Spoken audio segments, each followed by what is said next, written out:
Un trader est souvent comparé à un sportif. Parce que le trading, c'est une discipline dans laquelle tes gains se reposent principalement sur tes performances.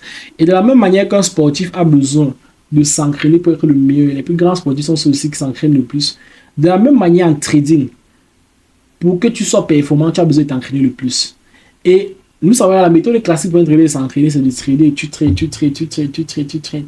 Sauf que quand tu trades, c'est un peu comme un sportif qui joue des matchs, il joue des matchs officiels. Sauf que jouer des matchs officiels, c'est bien. Mais quelqu'un qui, lui, a des sessions d'entraînement dans des salles d'entraînement avant les matchs ou bien à part les matchs pendant des mois avant de venir jouer le match officiel, lui va aller 10 fois plus vite parce qu'il va pouvoir tester, performer tout ce qu'il a besoin là-bas en arrière avant de partir jouer le match officiel. Donc, lorsque tu trades, c'est déjà bien, mais c'est limité. Beaucoup de traders, eux, vont généralement trader par jour, 2, 3 trades parce que il faut que le temps avance lentement. Il va lancer une position et que cette position-là soit validée. Ça prend beaucoup de temps. Et par semaine, il va faire difficilement 10 à 20 trades. Vous voyez un peu. Maintenant, alors, il y a un outil très puissant utilisé par les professionnels et par beaucoup de personnes dont vous n'entendez pas souvent parler. C'est ce qu'on appelle le backtesting. Et cet outil-là a toujours été devant vos yeux. Quand tu passes sur TradingView, si on vient sur TradingView comme ici, si tu vois juste ici en haut, replay, c'est l'outil qui nous permet de backtester. Qu'est-ce que c'est que le backtesting? Le backtesting, c'est juste de tester une stratégie sur une période de temps qui est déjà passée. Donc en arrière, backtest, d'où le nom backtest. Donc ici en trading, que de venir lancer un trade là, pap, je suis en M15, il va attendre une heure, 2 heures que le trade soit validé. Je peux rentrer dans le temps. Je rentre même 10 ans en arrière, 20 ans en arrière, 5 ans en arrière, 15 ans en arrière et tout. Je rentre dans le temps et je lance des positions pour me permettre de faire avancer le temps et voir comment ces positions-là se déroulent très vite. Prenons par exemple un exemple. Je peux venir là. Si je tape l'outil replay, il y a un outil qui est payant. Ce qui va se passer, c'est que j'aurai cette barre, si je peux venir quelque part sur cette barre, je valide ici. Et ce qui va se passer, c'est que, comme tu vois ici, pap, le côté ici va disparaître. C'est-à-dire, je vais pouvoir rejouer le temps pour avancer. Déjà, c'est un outil qui est payant. La première astuce pour ceux qui veulent l'utiliser, c'est que vous pouvez partir sur TradingView juste avec un abonnement de $1. Je dis bien $1. Vous pouvez partir sur TradingView. Et je vais mettre le lien de TradingView en bas de cette vidéo. Vous installez un compte, vous créez un compte et vous pouvez payer l'abonnement. Le premier mois coûte $1. Généralement, c'est gratuit, mais on va te prélever $1 pour tester ta carte. Tu peux déjà pendant un mois utiliser cet outil-là gratuitement. Les autres mois, tu peux soit créer d'autres comptes, soit tu payes l'abonnement si tu es prêt déjà à payer. Mais je vais m'adresser à tous ces débutants, tous ceux qui débutent le trading, qui sont prêts après à investir. C'est mieux de concentrer votre argent sur votre trade en lui-même. Donc, de préférence, ceux qui peuvent créer plusieurs comptes, Mais ce n'est pas ça que je vais vous montrer dans cette vidéo. Ce que je vais vous montrer dans cette vidéo, c'est un outil qui vous permettre de non seulement backtester, mais de le faire gratuitement comparé à ce qu'on a sur TradingView. Et cet outil-là, simplement, c'est Traders Casa. Il y en a plusieurs comme celui-ci, vous pouvez faire vos recherches dessus. Des outils qui sont similaires, il y a plusieurs sites comme ça. Mais vous allez voir à quoi c'est ces sites et pourquoi est-ce qu'ils sont utilisés pour le backtesting au lieu de TradingView. Déjà que ces sites sont des sites sur lesquels vous pouvez venir backtester, vous permet de backtester gratuitement déjà. Il vous permet d'avoir une analyse beaucoup plus approfondie sur vos stratégies de trading. Il vous permet de vous retourner des analytiques vraiment détaillées par rapport à votre comportement de trading et aux résultats que vous avez. Et non, ça va vous permettre aussi de backtester. Ce trading, tu peux aussi backtester en utilisant un compte, c'est-à-dire ils vont te donner un solde virtuel que tu peux tester. Quand tu backtestes, tu peux lancer des trades et voir comment ton solde évolue. Mais ici, c'est beaucoup plus mieux, je vais dire. En tout cas, vous allez voir. Donc, arrivé ici, là, tu vas cliquer simplement sur Sign Up. Tu vas valider ton email ici, ton adresse email, et tu vas suivre la procédure pour créer un compte. Bon, arrivé ici, on va te proposer un abonnement par rapport. Le premier d'abord, c'est le Beta Free. Ça, c'est le gratuit sur lequel on est, premièrement. Le deuxième, c'est la version Pro. Ça, c'est $24 le mois. Je ne peux pas recommander ça. Le troisième, c'est le 3,9 $ par mois. Vous allez comprendre. Premièrement, le Beta Free, je vais recommander ça. C'est ce que vous savez par défaut. Maintenant, le premier de l'application, c'est qu'il y a devant les pubs qui dérangent. Donc, si tu retires les pubs, tu peux payer les $3 sur le mois. Ou bien, à défaut, tu peux installer ce qu'on appelle un add-on sur ton navigateur. Tu peux installer ce qu'on appelle un add-on comme ceci. Ça bloque les publicités. Tu cliques ici, là, je passe sur Go to Free. Arrivé ici, Ça va ressembler à ceci. Tu viens sur Analytique, Report, on passe sur Backtest, oui. Je vais cliquer sur une nouvelle session. Voici comment ça se passe. Pour une nouvelle session, tu vas donner un nom. Moi, par exemple, je vais prendre le nom Price Action. Bon, donne un nom qui est symbolique pour toi. Starting Balance, tu veux commencer à trader combien? Tu peux mettre 10 $, ça dépend. Mais un montant qui est réaliste que tu vas réellement trader avec. Si c'est 100 $, tu mets 100 $. Moi, il prend pour exemple si moi personnellement je vais trader avec un propre film.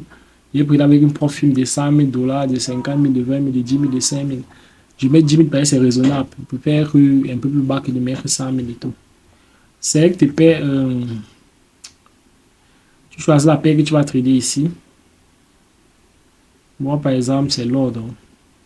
L'ordre, c'est ma paire principale. XAUSD. Ensuite, la date. Je peux rentrer de combien d'années? Bon, il y a un souci. Je vais vous expliquer. Quand tu backtestes, il faut comprendre que le marché est répétitif. Mais le marché n'a pas le même comportement chaque année. C'est-à-dire, plus tu rentres en arrière, plus le marché va moins ressembler au marché actuel. Par exemple, si je pars créé en 2003, le marché aura un comportement trop différent du marché actuellement. Moi, je suppose que parce que le marché actuellement est impacté par beaucoup de choses qui n'existaient pas à cette époque. Donc, le marché aura vraiment un comportement très différent. Ça, ce n'est pas mon expérience. Et en 2008, il y avait la crise de subprime. Pour ceux qui ne savent pas, bon, il y a eu une crise majeure sur les marchés en 2008. C'est vrai que c'est moi, je pense que c'est une date qui est idéale à backtester. Parce que pendant les moments comme ça, les marchés risquent d'être très, très aléatoires. Ils risquent de ne pas respecter la stratégie de price action. Bon, voilà en 2015. Je dis que je commence en 2015. Description, tu peux mettre une description si tu veux. Je commence en janvier, le 1er janvier, sauvegarde. Maintenant, dès que tu as fait ça, tu te rends ici sur ta session. Tu vas voir la session trading qui est créée, 10 000 $. Tu cliques sur le bouton Play. Tu vas voir, ça ressemble à TradingView. Parce que cette page ici, c'est une page TradingView. Ouais, il y a souvent ça là. Donc, une page TradingView qu'ils ont créé leur système dessus. Bon, ici, lorsque tu es ici, tu vas remarquer la date. Au lieu de TradingView, va t'afficher 2025 et tout. Bon, l'année-ci, par exemple, ou bien ton année. Ici, tu vas remarquer, nous sommes en 2015. 1er janvier, la date qui a été définie. Ok, c'est bon. Tu vois, ça c'est carrément la première bougie du 1er janvier. Ok. Donc là, tu peux commencer à trader.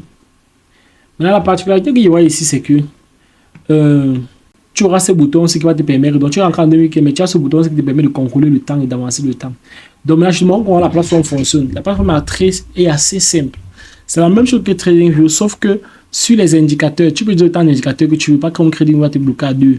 Mais sauf qu'il n'y aura pas tous les indicateurs que les gens créent sur TradingView classiquement. Là, mais tu auras la majeure partie des indicateurs classiques, stochastique, le Bollinger Band, tout les SMA, tous les indicateurs que tu as besoin, le Moving Average, tout ce que tu utilises normalement sur les indicateurs, sur les volumes, tu vas les trouver ici.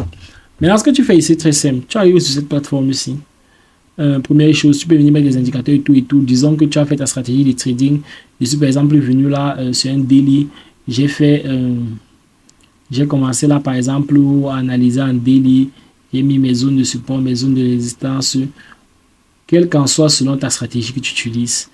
Et ensuite, là je vais reprendre ici. Je vais juste faire un clic à la va-vite. J'ai crassé mes trades comme ceci. Là. Voilà. Je trace peut-être mes positions là. Bon, disons par exemple que j'ai fait une analyse, un semblant d'analyse là, et que je vais trader. Voici comment on trade sur la plateforme ici. Là par exemple, quand tu backtest, crée dans le temps que tu vas trader, tu trades en réalité. Ne viens pas trader en une heure, tu lances une position. Il faut 40 bougies pour que la position n'a pas été touchée en profit et tout. Parce que quand tu trades en une heure, le problème c'est qu'en une heure, si peut-être il lance un sell ici, je mets un take profit juste ici en bas. Le souci, c'est que pour que le trade arrive ici, toi, tu vois bien qu'il y a un nombre de barres qui devrait être atteint ici. Et on a 79. Il faut 79 heures, donc qui est l'équivalent de plus de 3 jours. Ça ne sera pas réaliste pour nous. Si tu es un scalper, à part si tu es quelqu'un qui est un swing trader, donc trade selon le time frame qui te correspond. Là, par exemple, je vais aller en 15 minutes. Ça, c'est le time frame ici qui va me correspondre. De 1, 5 et 15 minutes pour un scalper. Bon, je vais me positionner ici pour commencer à trader. Ici, première des choses, le bouton ça te permet d'avancer le temps. Si je mets ici, il y a un temps, tu peux voir. Si je mets 1 minute et que j'avance 1 minute, il y a une petite barre ici là qui me permet de régler aussi un nombre. Là, par exemple, il était sur 1. Quand je mets 1 minute, ça veut simplement dire que ça va avancer à un time frame ça va dans le time frame de 1 minute et une vitesse de 1. Si là, par exemple, il passe en 10 minutes, ça va plutôt faire une avancée, ça va essayer d'avancer comme le time frame de 10, donc les avancements seront beaucoup plus vite. Donc, mais ici, ça correspond à ton time frame. Là, il part en 1 minute. Je mets 1, tu vois, ça va commencer à imprimer. Si même peut-être que j'ai accéléré peut-être fois 9, ça va aller 9 fois plus vite, 12 fois plus vite. Ok, on était ici, donc je vais accélérer là, je mets 10 minutes et tout. Tac, tac, tac, tac. Donc là, tu vois, c'est comme ça que ça fonctionne. Bon, disons par exemple que bon, c'est un exemple, j'ai peut-être repris un trade comme ça. Disons par exemple qu'on a pris un trade comme ceci. Je repars là, mais 1 minute. Non, je dois peut-être mettre 15. Donc, quand je mets 15 minutes et je mets 1, ça veut dire que une barre, ça va imprimer une barre, je pense une barre, ça va imprimer une barre de 15 minutes. Si je mets 1 minute sur 15, ça va imprimer une barre, ça va avancer de 1 minute dans le champ de 15 minutes. Il va falloir que ça avance 15 fois pour finir une barre. Voilà, tu vois. Donc, vous allez comprendre au fur et à mesure, c'est vraiment pas compliqué. Voilà, bon. Disons par exemple que je vais lancer un trade là, par exemple, je vais lancer un buy.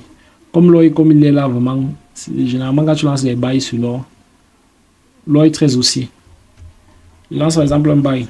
Là, dès que tu lances un trade, par exemple, je mets un trade comme ceci. Rassure-toi que tu n'as pas mis le trade par derrière. J'ai mis le trade juste un peu devant, ou bien dessus, mais juste un peu devant là.